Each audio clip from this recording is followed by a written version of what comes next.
Good morning, everyone. Let's get fired up here for an exciting day, hopefully. Okay. Last night's session in the States, obviously, huge reversal.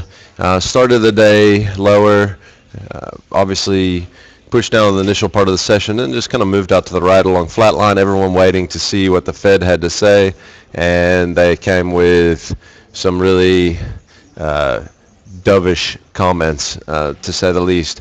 Really got the market excited. Obviously, is this going to be more? Is this more than a short-term blip? Who knows? But either way, obviously got things rocking and rolling there, and really I think caught the market also on the wrong foot. The S&P's been under big pressure. We're dropping support. We've had some real moves to the downside, and technically starting to show weakness in the market. And I think a lot of people waiting to catch that sell-off were sitting short, and that's probably one of the reasons why the upward move was so vicious in the S&P. We didn't really have a whole lot else going on. We did have Alcoa kind of really kicking off the meat of the earnings season. That came out after hours. They beat on the top and bottom line numbers, so that's a positive, obviously. Apple also announcing a special event for later this month. All kind of positive things for the market, just to add fuel to the fire. But not a whole lot. Not anything to really drive the market like it did outside of the Fed. Sorry, I've got this backwards here. Let's just have a look at this. So the two key statements in what the Fed said that really got the markets taking off, and they essentially both pertain to the dollar. And I think that for me it is, we already have been following the dollar very closely. We've already been talking about how important it is to kind of watch what's going on there, and to take that as a leading indicator. Well, we just got confirmation that is our leading indicator now for the next foreseeable future in financial markets, and we can play accordingly from there, which is a really good thing for us. The first comment was some participants expressed concern that the persistent shortfall of economic growth and inflation in the euro area could lead to further appreciation of the dollar and have adverse effects on the U.S. external sector. So obviously, there's the first kind of move toward being worried about too strong of a dollar, so they're going to potentially try to do things to keep the dollar weak. At the same time, a couple of participants pointed out that the appreciation of the dollar might also tend to slow the gradual increase of inflation toward the FOMC's 2% goal. So they're basically acknowledging that the stronger dollar starts to potentially lower inflation. Obviously we've seen just a huge pullback in commodity prices and those sort of things because of it. So those are two key statements that they make, both talking specifically about the dollar. We'll look at the dollar on some of the charts in a little bit. The dollar get absolutely smoked against pretty much every currency cross last night, especially some of the emerging market currency crosses had really, really big bounces. You see it in the Rand. We got over 1% out of the Rand. But more specifically, when you look at things like the rupee and you look at the Brazilian real, the Brazilian real did like 8% or something crazy like that from low to high. Some really, really huge moves. Those are big shifts in market, catching a lot of people on the wrong side, and that might continue to play out for a little bit longer, specifically because of that. All right. Looking at what Asia did last night was actually a little bit disappointing. Not a whole lot of follow through there. The Hang Seng in Australia managed to eke out about 1%, but it just didn't seem to catch the market that wrong-footed. Obviously, the Nikkei is down. You can kind of ignore the Nikkei because of the stronger yen. That market you can pretty much play just relative to what the yen does. The rest of the markets obviously got a nice little bounce. We finally got Australia kind of up and outperforming for the first time in a while, but all in all, it probably wasn't the greatest round of follow through. So we're going to need some confirmation today. We'll have to see how the European markets are going to take this. But like I said, I think a lot of guys kind of were a lot of the momentum players, a lot of the technical guys had started to move short of equity markets, and this may catch them out for the next few sessions. So just be careful out there. It could be some wicked swings now. Okay, corporate action today, nothing huge to really report. I saw Bidvest was added to UBS's most preferred list this morning. Sorry, it's not up there. But Pepsi is coming with quarter three earnings today in the States. Other than that, nothing that I'm aware of.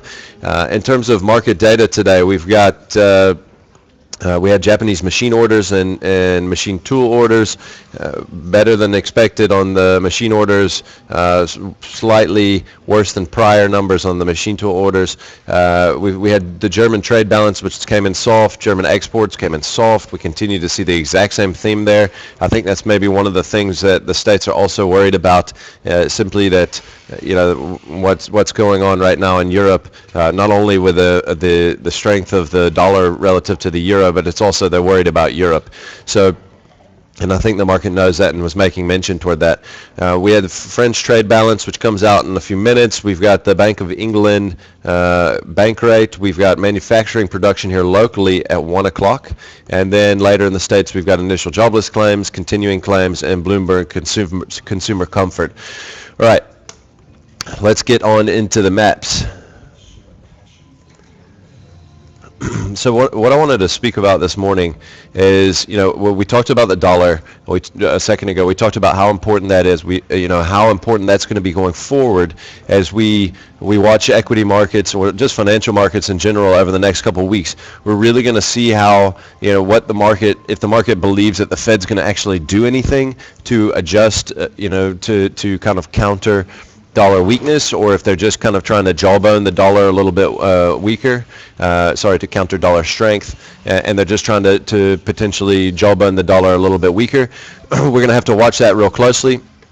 So we'll watch that as that goes along, but it's going to be the leading indicator as we move forward. Here's the U.S. dollar yen, which has been an incredible indicator this whole time. This whole move that we saw to the upside, and the yen, in the upside to the dollar versus the yen, really was showing us, it was driving the market was running higher that entire time. We're starting to see a little bit of a correction here, so we've kind of got a counter move with the market moving higher as the dollar's weakening, which is actually not what had been happening. But I think from here you're going to want to see dollar weakness, and that's probably going to be more bullish for markets than dollar strength. So we'll watch that very closely. We'll see how this moves around. We've moved out of this little consolidation phase here in the Japanese yen, and like I said, this will be one of the leading crosses we'll watch, as well as the euro. I think this big spike that we saw here off the lows in the euro,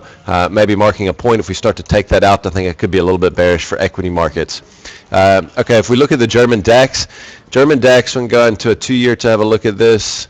Bottom line is that we're coming into some real support as of yesterday. We didn't quite get there to test, but very, very close.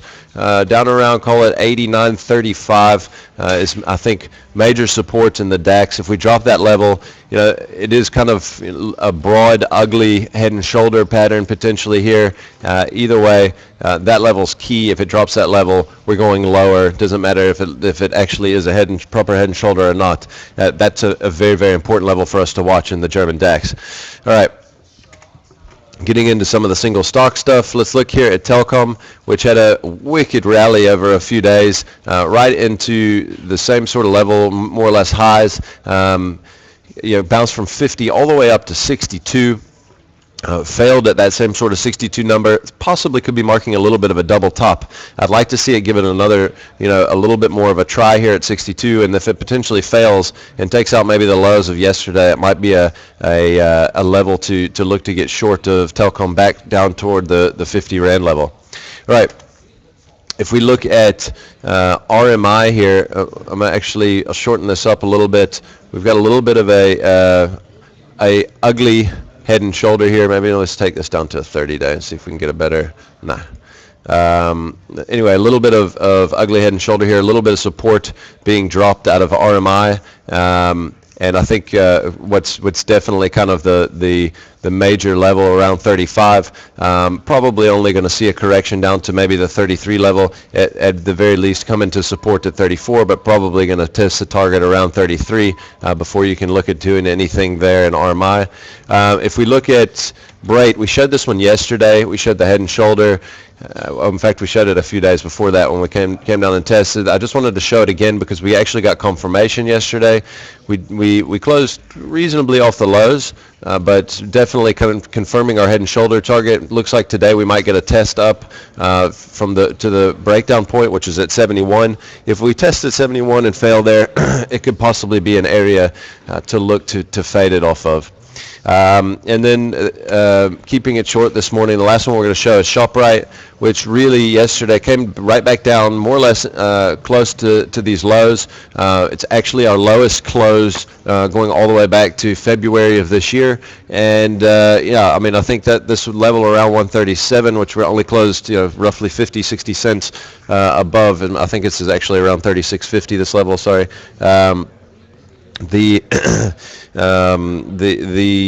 level has to hold. It's an absolutely massive level. If it drops, it could get ugly. But I think it's very important to watch around this. We see a reversal, and I would probably want to look for a reversal, maybe up above this recent little pattern, at least above 140, before you can look to actually have a nibble on ShopRite. And that's it for today, guys. Good luck out there.